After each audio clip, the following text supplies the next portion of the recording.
Last week I created a video about expanding brackets, and I think that there was a number of students who still didn't quite understand how to do this step of algebra. So I'm going to go through again and make it really clear of the process that we go through.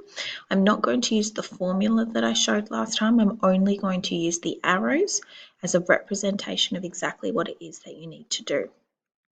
Just a quick reminder that when we are expanding, what we're doing is removing the brackets.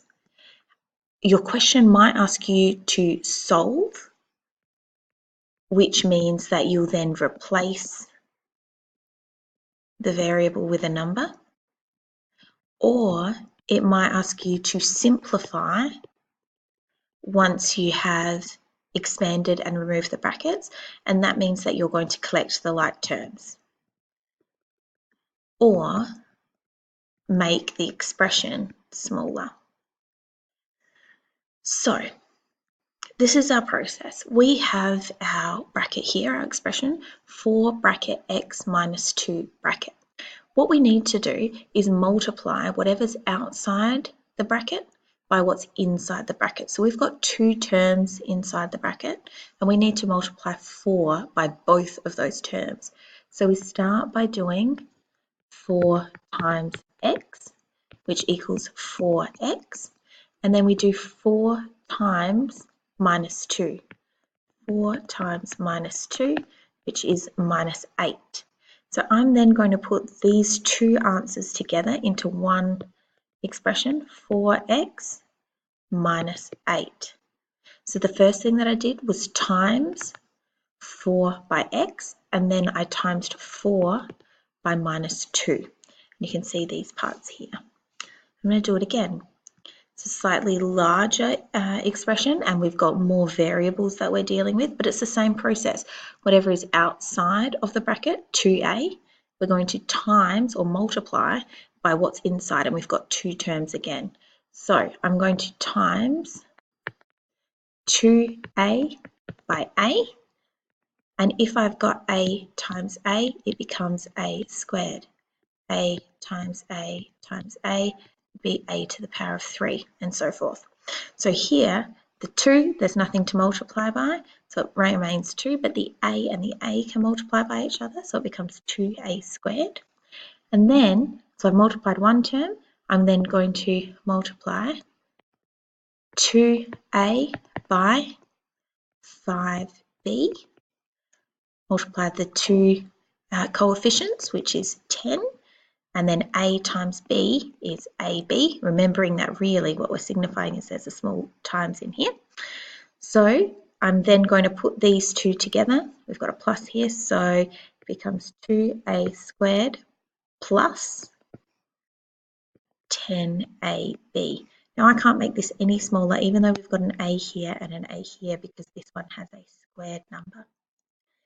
I will show you in terms of if we are doing our arrows. You can do it the way that I've done it, where you go 1 at the top, 1 at the bottom, or you can do 1 here and then do your next one. It's up to you.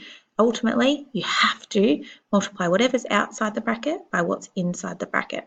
If we had something tacked on to the end, like plus 5, we don't multiply this by what's inside the bracket. It's only what's next to it, because this is saying 2a times bracket a plus 5b.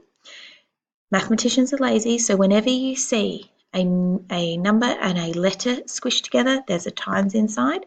Whenever you see a letter or a variable next to a bracket, there's a times inside as well.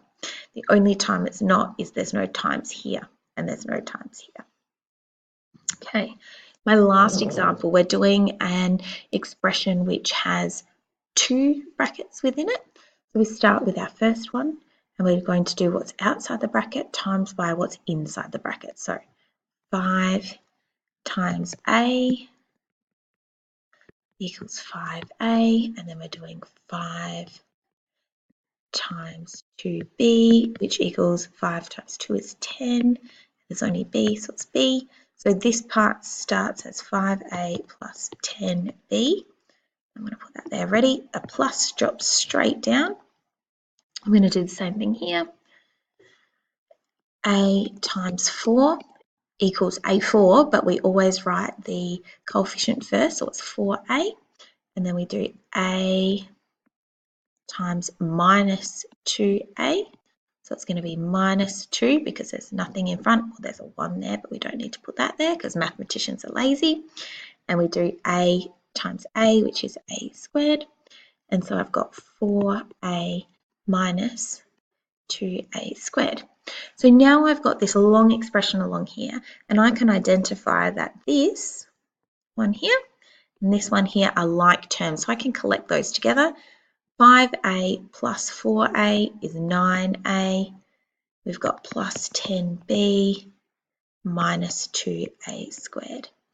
Officially, we would put this one at the front because it has the exponents and that's our larger number. But for the sake of this, I just want you to notice how we can then simplify. If we were doing an equation that had more than 2 inside the bracket, so say we were doing 2A plus 6 plus 3B, we do exactly the same process. So we do 2 times A equals 2A, then we do 2 times 6, which equals 12, and then we do 2 times 3B, which would be 2 times 3, which is 6. B's on its own, so it remains that. And then we do 2A plus 12 plus 6B as our expanded expression. So it doesn't matter how many there are, you're always multiplying whatever's outside the bracket by what is inside the bracket.